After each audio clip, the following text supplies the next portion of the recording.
Icyitonderwa, niba ari ubwa mbere ugiye gutangira gukina skate cyangwa se kwiga skate, banza urebe neza niba ufite helmet. Iyi ni ingofero ikurinda umutwe ukayifunga neza.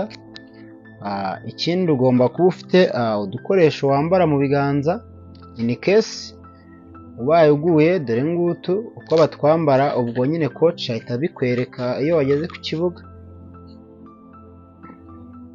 Batwambara gutya ukadufunga natwo neza, kuko iyo uguye nyine hano niho ushyira hasi kugira ngo utaba wakoboka mu biganza.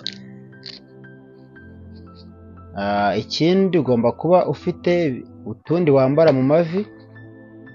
Byose coach arabibereka iyo muhageze ukuntu batwambara. Ugomba no kuba kandi ufite utwo wambara mu nkokora. Bino bikoresho tuberetse ushobora wenda kubyumva ukagira umuntu wambaye izi nkweto wese aragwa. Oya, ntabwo aricyo bivuze, ahubwo in case ni ukugira ngo igihe uguye ube uri protege.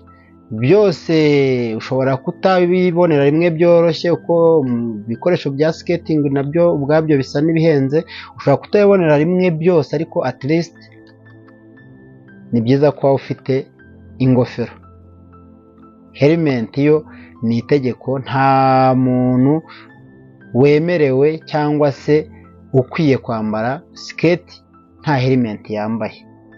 Nunabona umutoza uvuga ngo yigisha abana ariko ukabona yigisha abana batambaye helmet, jya umenya yuko ngo atari umutoza. Ubundi ikibikubwira umukoci wa nyawe ntabwo yemerera umwana kwambara skate atambaye helmet. Twagiye.